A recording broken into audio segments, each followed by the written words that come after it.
എല്ലാവർക്കും നമസ്കാരം.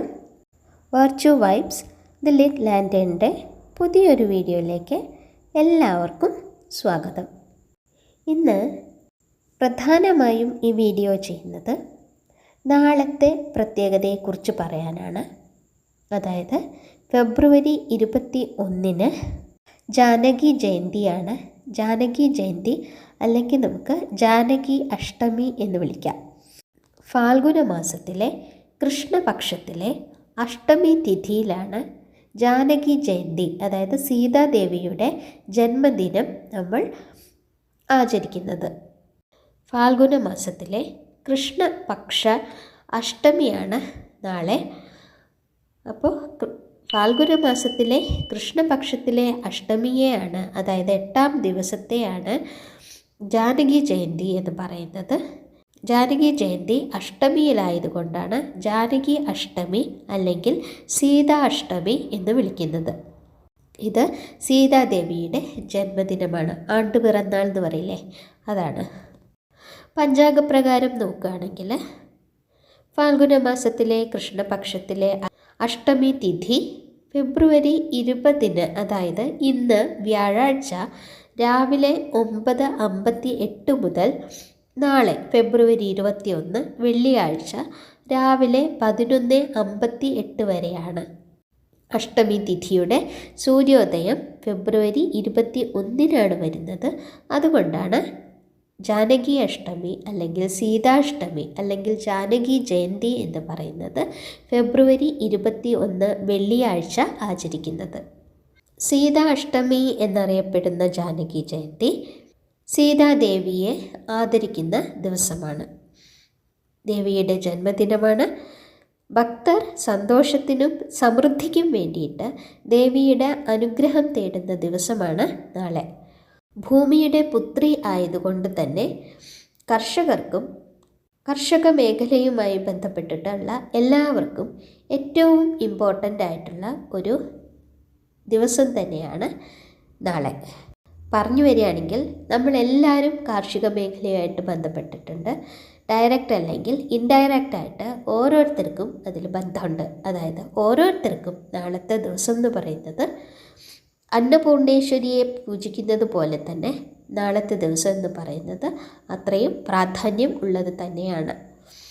നാളത്തെ ഏറ്റവും പ്രധാനപ്പെട്ട മന്ത്രം എന്ന് പറയുന്നത് ശ്രീ സീതയേ നമഃ എന്നതാണ്. നമ്മുടെ വിശ്വാസപ്രകാരം സീതാദേവി ലക്ഷ്മി ദേവിയുടെ അവതാരമാണ്. അതുകൊണ്ട് തന്നെ നാളെ ഫാൽഗുന മാസത്തിലെ കൃഷ്ണപക്ഷത്തിലെ അഷ്ടമി തിഥിയിൽ സീതാദേവി ഭൂമിയിൽ അവതരിച്ചു, അല്ലെങ്കിൽ സീതാദേവിയെ ഭൂമിയിൽ നിന്ന് ജനക മഹാരാജാവിന് ലഭിച്ചു എന്ന് പറയുന്ന ദിവസമാണ്. ആ ദിവസം വെള്ളിയാഴ്ച കൂടി വന്നതുകൊണ്ട് തന്നെ മഹാലക്ഷ്മി പൂജയ്ക്കും അഷ്ടലക്ഷ്മി പൂജയ്ക്കും കൂടി പ്രാധാന്യം ഉള്ള ദിവസമാണ്. ജനകരാജാവിൻ്റെ മകളായതുകൊണ്ടാണ് സീതാദേവിയെ ജാനകി എന്ന് വിളിക്കുന്നത്. അതുപോലെ ഉഴവുചാലിൽ നിന്ന് അല്ലെങ്കിൽ ഭൂമിയിൽ നിന്ന് ലഭിച്ചതുകൊണ്ടാണ് ദേവിയെ സീത എന്ന് വിളിക്കുന്നത്. സീതാദേവിയെ ആരാധിക്കുന്നതിലൂടെ ലക്ഷ്മി ദേവിയുടെ അനുഗ്രഹമാണ് ലഭിക്കുന്നത്. ഈ ദിവസത്തെ വ്രതം എന്ന് പറയുന്നത് ഉപവാസമാണ് പറയുന്നത്. ഉപവാസം എന്ന് പറയുമ്പോൾ നമുക്ക് നാളത്തെ അഷ്ടമി തിഥി കുറച്ച് സമയമേ കിട്ടുന്നുള്ളൂ. ആ സമയം വരെയെങ്കിലും ഉപവസിക്കണം, പൂർണ്ണമായ ഉപവാസം വേണം എന്നാണ് പറയുന്നത്. ഇനി ഇന്ന് വരുന്ന അഷ്ടമിയുടെ പ്രത്യേകത കൂടി ഇതിനിടയിലൂടെ പറഞ്ഞേക്കാം. അതായത് എല്ലാ മാസത്തിലും വരുന്ന കൃഷ്ണപക്ഷത്തിലെ അഷ്ടമി ദിവസം എന്ന് പറയുന്നത് കാലഭൈരവ അഷ്ടമി അല്ലെങ്കിൽ കാലാഷ്ടമി എന്ന് പറയുന്ന പ്രധാനപ്പെട്ട മറ്റൊരു ദിവസമാണ്. അപ്പോൾ കാലാഷ്ടമി അല്ലെങ്കിൽ കാലഭൈരവ അഷ്ടമി വരുന്നത് ഇന്ന് തന്നെയാണ്. കാരണം കൃഷ്ണപക്ഷത്തിലെ അഷ്ടമി തുടങ്ങുന്നത് ഇന്നായതുകൊണ്ട്, അതായത് 9:58 AM രാവിലെ 9:58 വ്യാഴാഴ്ച ഇന്ന് അഷ്ടമി തിഥി തുടങ്ങുന്നത് കൊണ്ട് തന്നെ കാലഭൈരവ അഷ്ടമി ആയിട്ട് അല്ലെങ്കിൽ കാലഭൈരവ പൂജ ചെയ്യുന്നത് ഇന്നാണ്. കാലഭൈരവ പൂജ ചെയ്യേണ്ടത് ഇന്ന് രാത്രിയാണ്. രാത്രി പൂജയാണ് കാലഭൈരവ പൂജ എന്ന് പറയുന്നത്. കൂടുതലും വീടുകളിൽ മാന്ത്രികം അല്ലെങ്കിൽ താന്ത്രികം രീതിയിൽ അല്ലാത്ത വീടുകളിൽ സാധാരണ കാലഭൈരവ പൂജ ചെയ്യാറില്ല. അതിന് പകരം അമ്പലത്തിൽ കടുകെണ്ണ കൊടുക്കുകയാണ് ചെയ്യാറുള്ളത്. ഇനി ചെയ്യുന്നവർക്ക് മഹാദേവൻ്റെ അല്ലെങ്കിൽ ശിവഭഗവാന്റെ ഏറ്റവും ഉഗ്രമായ രൂപമാണ് കാലഭൈരവൻ എന്നാണ് പറയുന്നത്. അപ്പോൾ കാലഭൈരവ പൂജ ചെയ്യേണ്ടത് ഇന്ന് രാത്രിയാണ്. ഇന്ന് 12 മണിയോട് കൂടിയിട്ടാണ്. കാലഭൈരവ പൂജയിലൂടെ എല്ലാ നെഗറ്റീവ് എനർജികളെയും ഒഴിവാക്കുവാനും അതുപോലെ തന്നെ ജീവിതത്തിൻ്റെ വിവിധ മേഖലകളിൽ വിജയം കൊണ്ടുവരുവാനും ആത്മീയ സംരക്ഷണത്തിനും കഴിയും, വളർച്ച നൽകും എന്നാണ് പറയുന്നത്. അതായത് ക്ഷേത്രപാലകൻ്റെ രൂപത്തിൽ നമ്മൾ അമ്പലത്തിൽ കാണുന്നുണ്ട്. അത് കാലഭൈരവനാണ് സമയത്തെയും മരണത്തെയും നിയന്ത്രിക്കുന്ന ദേവനായിട്ട് കണക്കാക്കുന്നത്. അതുകൊണ്ട് തന്നെ ഭഗവാന്റെ പൂജ ആത്മീയ പുരോഗതിക്കും മൊത്തത്തിലുള്ള ക്ഷേമവും ലഭിക്കാനായിട്ട് ചെയ്യുന്നു എന്നാണ് വിശ്വസിക്കുന്നത്. അപ്പോൾ ഇന്ന് ജപിക്കേണ്ടത് കാലഭൈരവ അഷ്ടകമാണ്. കാലഭൈരവ അഷ്ടകം ഒന്നിലേറെ തവണ ജപിക്കുക എന്നതാണ് പറയുന്നത്. കഴിയുന്നത്ര ജപിക്കുക എന്നുള്ളതാണ്. പിന്നെ കാലഭൈരവ അഷ്ടമി എന്ന് പറയുന്നത് എല്ലാ മാസങ്ങളിലും കൃഷ്ണപക്ഷ അഷ്ടമിയിലാണ് വരുന്നത്. പക്ഷേ നമ്മൾ പറഞ്ഞിട്ടുള്ള നാളത്തെ ദിവസം ജാനകി അഷ്ടമി അല്ലെങ്കിൽ സീതാഷ്ടമി എന്ന് പറയുന്നത് ഫാൽഗുന മാസത്തിലെ അഷ്ടമി സൂര്യോദയം വരുന്ന ദിവസമാണ് നമ്മൾ എടുക്കുന്നത്. കാലഭൈരവ പൂജയിലൂടെ ശരിക്കും ഈ മന്ത്രവാദം, ആത്മാക്കൾ, ദുരാത്മാവിൻ്റെ ഉപദ്രവം, അങ്ങനെ നെഗറ്റീവ് എനർജി, അങ്ങനെയുള്ള പ്രശ്നങ്ങൾ, അതുമായിട്ട് ബന്ധപ്പെട്ടിട്ടുള്ള പ്രശ്നങ്ങളിൽ നിന്ന് ഒഴിവാവാൻ വേണ്ടിയിട്ടാണ് സാധാരണ കാലഭൈരവ പൂജ കൂടുതലും ചെയ്യാറുള്ളത്. അങ്ങനെയുള്ള പ്രശ്നങ്ങളിൽ നിന്ന് സംരക്ഷണം ലഭിക്കുന്നു എന്നാണ് പറയുന്നത് കാലഭൈരവ പൂജയിലൂടെ. കാലാഷ്ടമിയെക്കുറിച്ച് അല്ലെങ്കിൽ കാലഭൈരവ അഷ്ടമിയെക്കുറിച്ച് അടുത്ത മാസം വരുന്ന കാലഭൈരവ അഷ്ടമിയിൽ കുറച്ചുകൂടി ഡീറ്റെയിൽ ആയിട്ട് ഞാനൊരു വീഡിയോ ചെയ്തേക്കാം. പിന്നെ സാധാരണ അത് നമ്മുടെ വീടുകളിൽ ആ പൂജ ചെയ്യാറില്ല. അമ്പലത്തിൽ നമുക്ക് നേരത്തെ പറഞ്ഞ പോലെ ക്ഷേത്ര ദർശന സമയത്ത് കടുകെണ്ണ ഉപയോഗിച്ച് ദീപം കത്തിക്കുന്നത് നല്ലതാണ് എന്നാണ് പറയുക. അപ്പോൾ നമുക്ക് വീണ്ടും നാളത്തെ പ്രത്യേകതയിലേക്ക് തിരിച്ചു വരാം. നാളെ ജാനകി ജയന്തിയാണ് എന്ന് പറഞ്ഞു. സീതാഷ്ടമിയാണ്. സീതാദേവിയെ പൂജിക്കുന്നതിലൂടെ നമുക്ക് ലക്ഷ്മി ദേവിയുടെ തന്നെ അനുഗ്രഹമാണ് കിട്ടണമെന്ന് പറഞ്ഞു.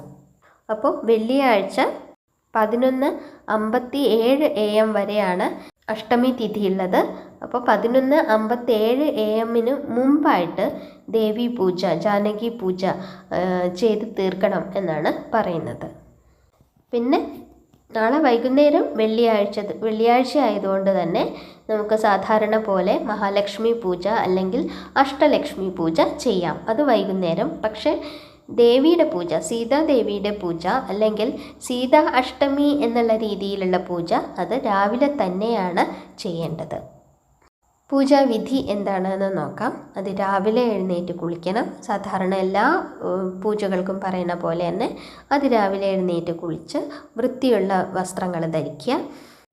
വ്രതം എടുക്കാൻ പോവുകയാണ് എന്നുള്ളത് മനസ്സിൽ ഒന്ന് നമ്മുടെ മനസ്സിനെ നമ്മൾ അതുമായിട്ട് അങ്ങനെ ഒരു മാനസിക തലത്തിലേക്ക് നമ്മളെ തന്നെ കൊണ്ടുവരിക എന്നാണ്. അത് ചിന്തിക്കുക, അതിന് പ്രതിജ്ഞ എടുക്കുക എന്നൊക്കെ പറയില്ലേ, സ്വയം ആ രീതിയിൽ നമ്മളെ സജ്ജാക്കുക, നമ്മുടെ മനസ്സിനെ സജ്ജാക്കുക എന്നാണ് പറയുന്നത്. പിന്നെ വീട്ടിൽ പൂജാമുറി ഉണ്ടെങ്കിൽ പൂജാമുറിയിൽ ചെയ്യാം. അല്ലെങ്കിൽ ഏതെങ്കിലും ഒരു സ്ഥലത്ത് നന്നായിട്ട് ഇങ്ങനെ മഞ്ഞൾ വെള്ളമോ ഗംഗാജലം ഉണ്ടെങ്കിൽ, വീട്ടിൽ ഗംഗാജലം ഉണ്ടെങ്കിൽ അങ്ങനെ അതുകൊണ്ട് ശുദ്ധി ചെയ്യാം. അതിനുശേഷം ഒരു ചുവന്ന തുണിയാണ് വിരിക്കേണ്ടത്. ചുവന്ന തുണി വിരിച്ചതിന് ശേഷം ദേവിയുടെ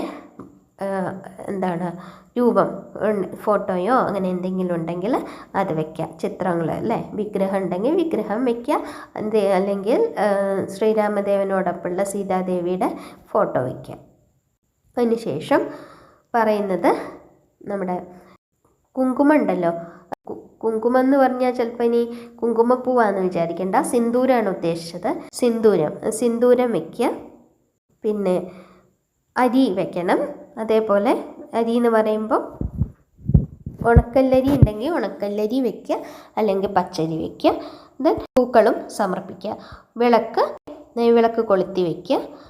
നൈവേദ്യം എന്താണെന്ന് വെച്ചാൽ വെളുത്ത കളറുള്ള, അതായത് പായസം അല്ലെങ്കിൽ ലഡു, റവയും തേങ്ങയൊക്കെ ഇട്ടിട്ടുള്ള ലഡു ഇല്ലേ, അത് വയ്ക്കുക. അങ്ങനെ വെളുത്ത കളറിലുള്ള നൈവേദ്യമാണ് പറയുന്നത്. അല്ലെങ്കിൽ പാലിൽ കുറച്ച് പഞ്ചസാര ഇട്ടിട്ട് അങ്ങനെ വയ്ക്കുക. പിന്നെ മന്ത്രം നമ്മൾ ഓൾറെഡി പറഞ്ഞിരുന്നു. ശ്രീ സീതായൈ നമ എന്നാണ് പറയേണ്ടത്.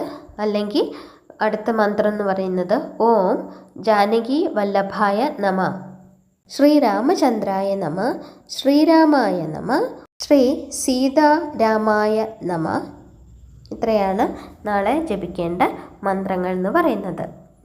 കർപ്പൂരാരതി എടുത്തിട്ട് പൂജ നമുക്ക് അവസാനിപ്പിക്കാം.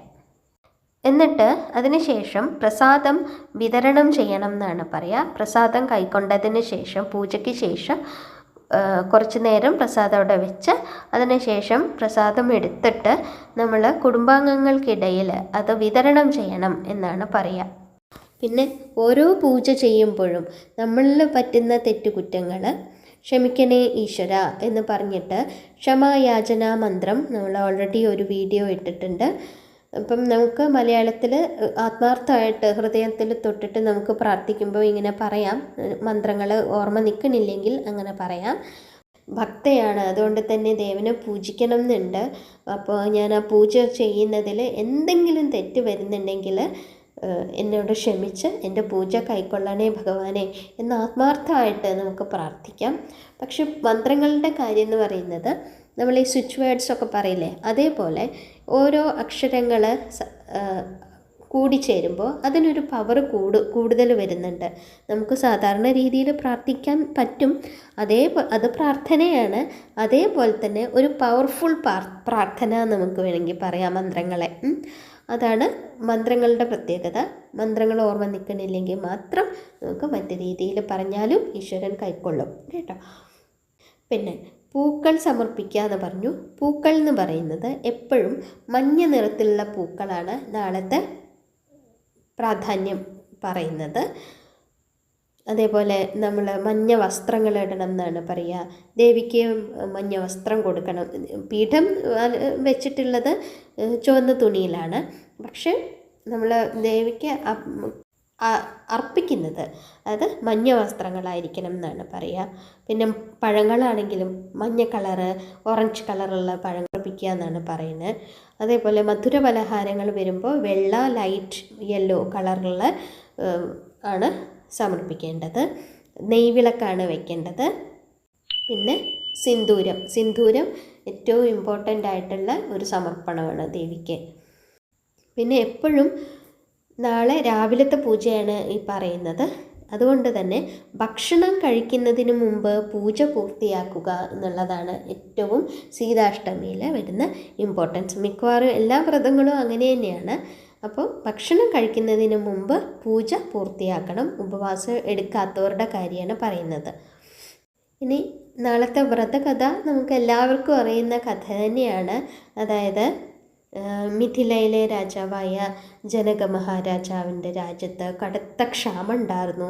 അപ്പോൾ ജനങ്ങളുടെ പ്രശ്നങ്ങളൊക്കെ പരിഹരിക്കാൻ വേണ്ടിയിട്ട് ജനകരാജാവ് ഗുരുവിൽ നിന്ന് ഉപദേശം സ്വീകരിച്ചു. ഗുരു പറഞ്ഞു സ്വർണ്ണക്കലപ്പ ഉണ്ടാക്കിയിട്ട് യാഗം നടത്താൻ പറഞ്ഞു അല്ലേ.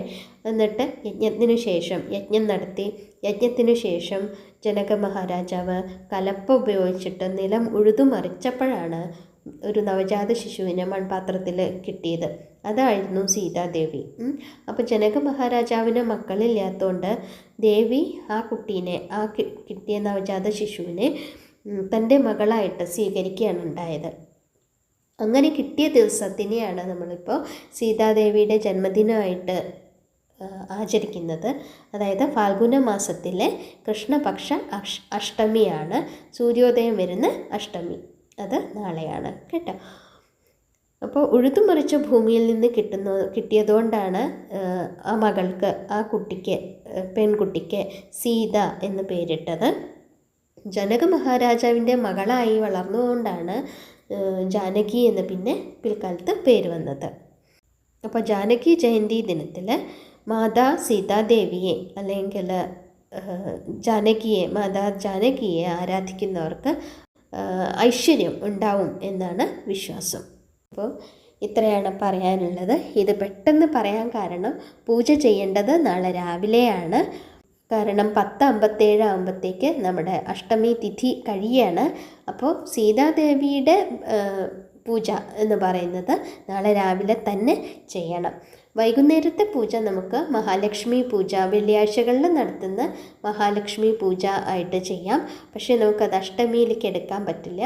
അപ്പോൾ അഷ്ടമി തിഥി രാവിലെ തീരുന്നത് കൊണ്ട് ദേവിയുടെ പൂജ, ജാനകി ദേവിയുടെ ജന്മദിനത്തിൻ്റെ പൂജ രാവിലെ ചെയ്യാം. വൈകുന്നേരം വെള്ളിയാഴ്ച എന്നുള്ള രീതിയിൽ മഹാലക്ഷ്മി പൂജ അല്ലെങ്കിൽ കുലദേവത പൂജ ഒക്കെ ചെയ്യാം. അഷ്ടലക്ഷ്മി പൂജ ചെയ്യാം. പിന്നെ ഇന്ന് രാത്രി ചെയ്യേണ്ടത് ഒന്നുകൂടി പറയാം, അത് കാലഭൈരവ പൂജയാണ്. അതിനെപ്പറ്റി ഡീറ്റെയിൽ ആയിട്ട് നമുക്ക് അടുത്ത കാലഭൈരവ പൂജയുടെ സമയത്ത്, അതെല്ലാ മാസവും വരുന്നതാണല്ലോ, അതുകൊണ്ട് അടുത്ത സമയത്ത് നമുക്ക് ഒരു വീഡിയോ ഇട്ടേക്കാം. അപ്പോൾ ഇത്രയേ ഉള്ളൂ. നാളത്തെ സീതാദേവിയുടെ ജന്മദിനത്തിൽ എല്ലാവർക്കും മാതാവിൻ്റെ അനുഗ്രഹം ഉണ്ടാവട്ടെ. എല്ലാവിധ ഐശ്വര്യങ്ങളോടും എല്ലാ ഭക്തർക്കും എല്ലാവിധ ഐശ്വര്യങ്ങളോടും ജീവിക്കാൻ, സന്തോഷത്തോടെ ജീവിക്കാൻ കഴിയട്ടെ എന്ന് ആത്മാർത്ഥമായി പ്രാർത്ഥിച്ചുകൊണ്ട് നിർത്തുകയാണ്. നന്ദി, നമസ്കാരം.